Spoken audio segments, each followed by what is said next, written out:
Ay, mabait lang siya. Tayo na every morning. Ilan yung truck na yun? Shante. Ayan.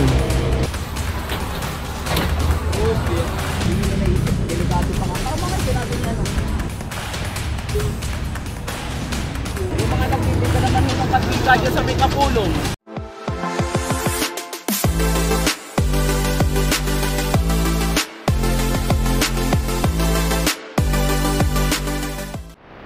And so nandito tayo ngayon sa Road 10 ulit.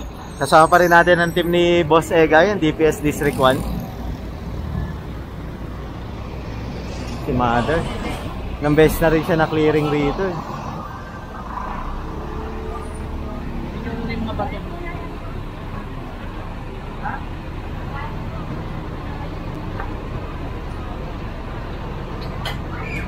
Bumili mo na mga kalat, abanto nyo.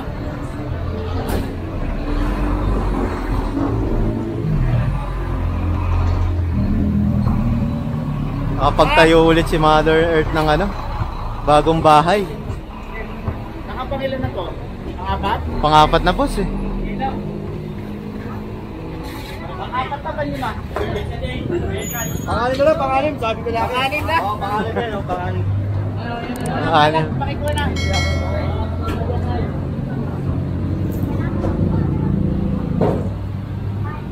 Sa akin, mabait, mamaya na po. Mamaya ganito yan. Mamaya ganito yan. Sa akin, mabait na siya.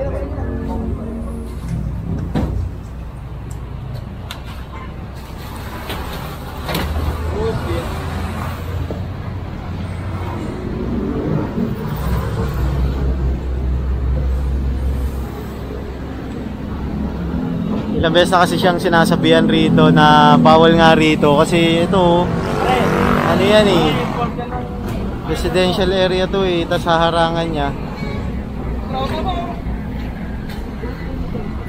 Ba, naka-tiles ah. Nakaraan kahoy lang ah, ngayon naka-tiles na. Deber ko ah. Tiles na yun ah. Bati ka na siya. Tiles pa.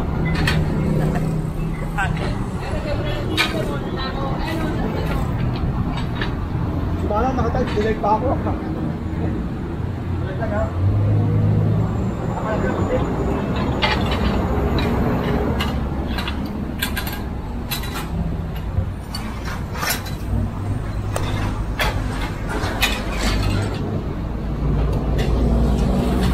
Grabe.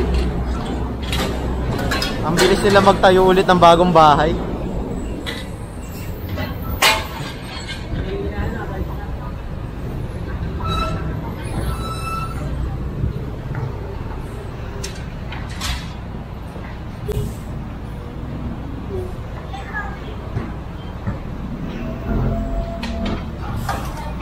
Pati mga bato-bato, kino-confiscate na rin.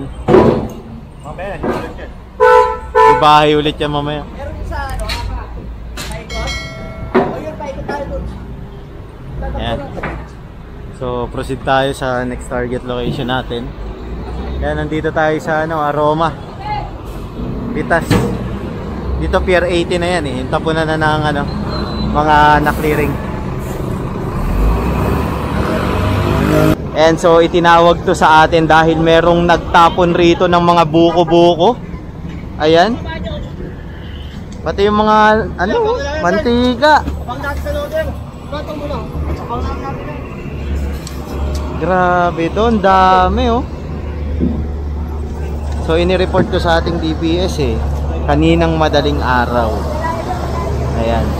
So hindi natin alam kung sino ang naglagay niyan rito sa kahabaan ng Road 10. Sa kalsada mismo. Buhatin yung ano.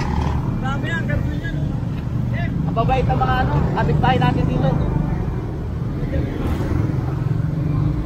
Ngayon pa, meron pa dun. Mga manti-mantika. Boss. Mantika. Ito mantika to, yung ano. Mantika yan. Ito boss Ted, ako sigurado galing ang pulong to. Galing ang pulong yan. Mga nagsasali-sali ng mantika. Naman ganyan, sa highway to. Ito nga yung kaibigan natin na Galyonel. Ang masipag natin Alas 2, alas 3, nasa Divisoria na to. Silang dalawa. Dito ka. Grabe na, boss. Everyday tayo dito. Kaya nga, boss eh. Ayan, everyday ito nililinis ng ating DPS ha. Araw-araw ganito. Ayan. Grabe oh. Yan yung mga namuong mantika dito tinatapon. Walang patawad talaga to. Wala akong tinutukoy kung sinong mantikaan kasi wala akong ebidensya. Pero sa mga nag-aano ng mantika dito sa Maynila, nagnenegosyo ng mantika, siguraduhin yung hindi sa inyo yan. Kasi pag nahuli kayo, cancel ang permit nyo, maniwala kayo. Dahil delikado to.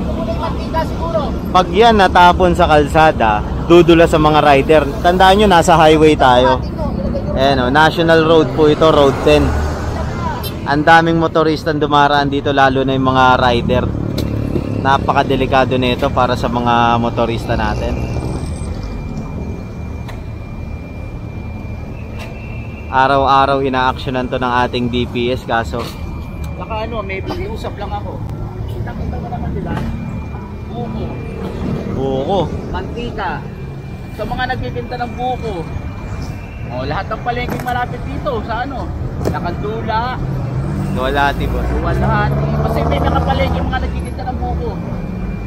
Sana naman ano, huwag na silang magbayad sa mga ano, mga pinapatapunan nila. Ano ginagawa oh? Ang system, pag nahuli pa natin sila, pag naturo sila, pati sila makakasuhan. Kaya nga boss eh. Yung mga nagtitinda naman ng mantika dyan sa may kapulong, sa inyo lang naman may ano, may mantikaan. O di disiplina naman po. Grabe to, grabe. Delikado kasi to eh.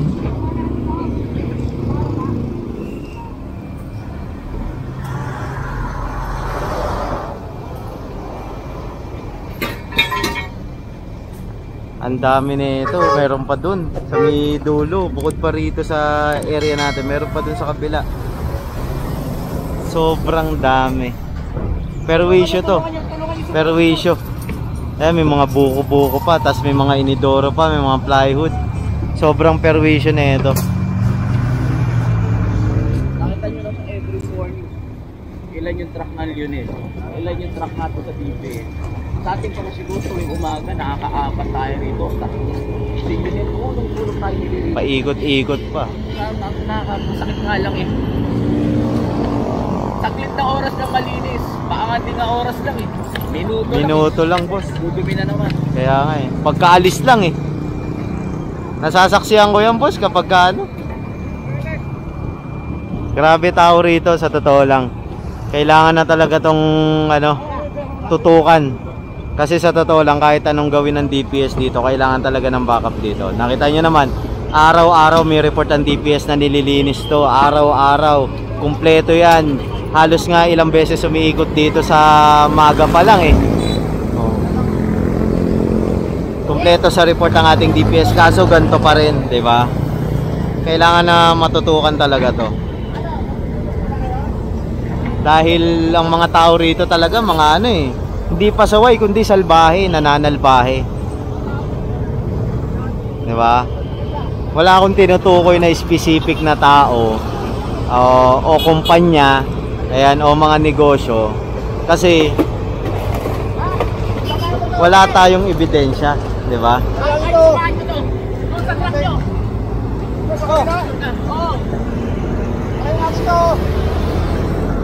Di ba? Kasi isang pagkakamali ng isa, damay ang lahat dito eh. So, diba, kailangan talagang tutukan to para sa akin dahil ilang buwan na ako nagbablog rito sa District 1. Mag-isang taon na. Especially sa clearing operation. Diba? Kaya nga boss, meron pa dun eh, oh, mga sako-sako pa ron eh, sa kamantika ulit.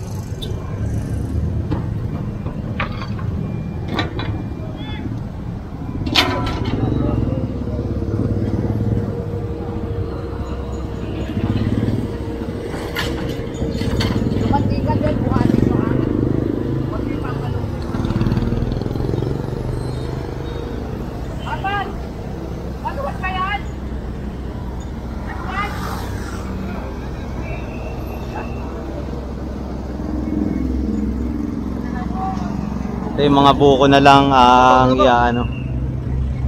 Grabe rito, sa totoo lang, grabe. Kailangan talagang matutukan to ng gobyerno natin.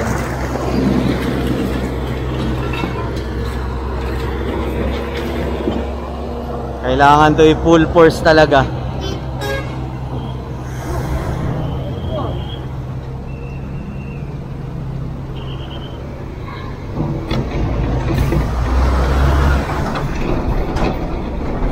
Lalo na yung mga negosyante. Ayan, negosyante ng mantika, ng buko.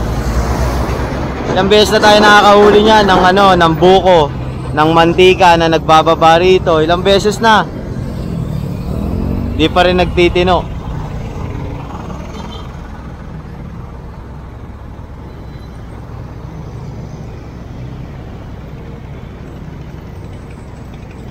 Nuulit ko, wala tayong specific na taong binabanggit kasi di natin kilala kung sino nagbaba niyan. Pero buko kasi yung negosyo, saka mantika. Doon lang tayo nagbe-base, diba, sa sinasabi natin. Dahil meron tayong mga ebidensya sa previous vlog natin na nakakahuli tayo ng mga nagtatapon ng mantika. Ayan, binabayaran sila, diba? Tapos yung mga buko, nakakahuli tayo ng mga kariton na nagtatapon ng buko, binabayaran din sila. So sa mga negosyanteng nagbabayad para magtapon rito, ayan, nakikita yan ng sambayan ng ano, Pilipino. Ayan pa, pantika, oh. Napakarami.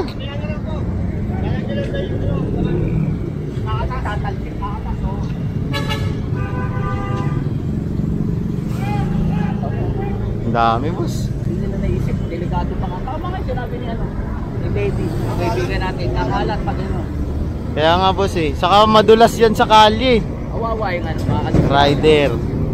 Dahil pa namang rider dito. Grabe to.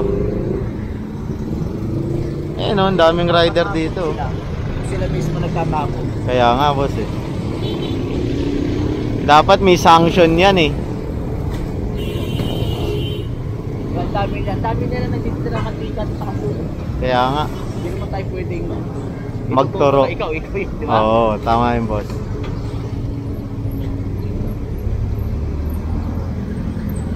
Wala silang proper disposal kasi ng mantika. Yun ang nagiging problema. Kailangan ma-check yung sanitary permit nila. Sakit sa ulo na ito.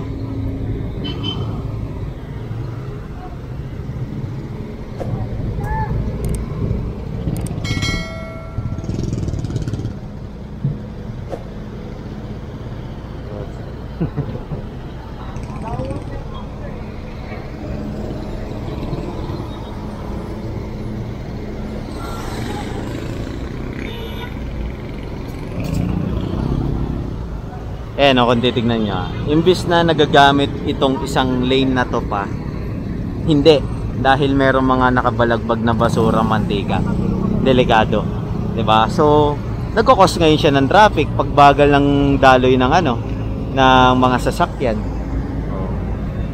Kasi iniiwasan nga itong part na to, eh, dahil madulas, delikado, diba? Nagkukos yan ng traffic, eh, ng delay. Yung mga perwisyong ginagawa ng mga taong to, diba? Bukod sa traffic, disgrasya to. Hindi ko nalalapitan kasi nakakadiri, eh. Pero yan, uubusin niya ng ating DPS. Wala pong tinitira dyan. Basta inistapan ng truck yan ng DPS at Leonel, walang tinitira dyan. Lahat yan inuubos. Kung meron man matira, pagkatapon, babalik dito, akutin ulit. Yan, ganyan dito. Laging aalis ang ating gobyerno dito ng malinis. Kaso ang problema, yung ibang negosyante rito, pagkaalis, tatapunan agad. Kailangan talaga maano to, kamay na bakal na dito. Dahil hindi biro tong problema rito. Linis ng linis ang gobyerno, kalat ng kalat ang mga tao, pati negosyante.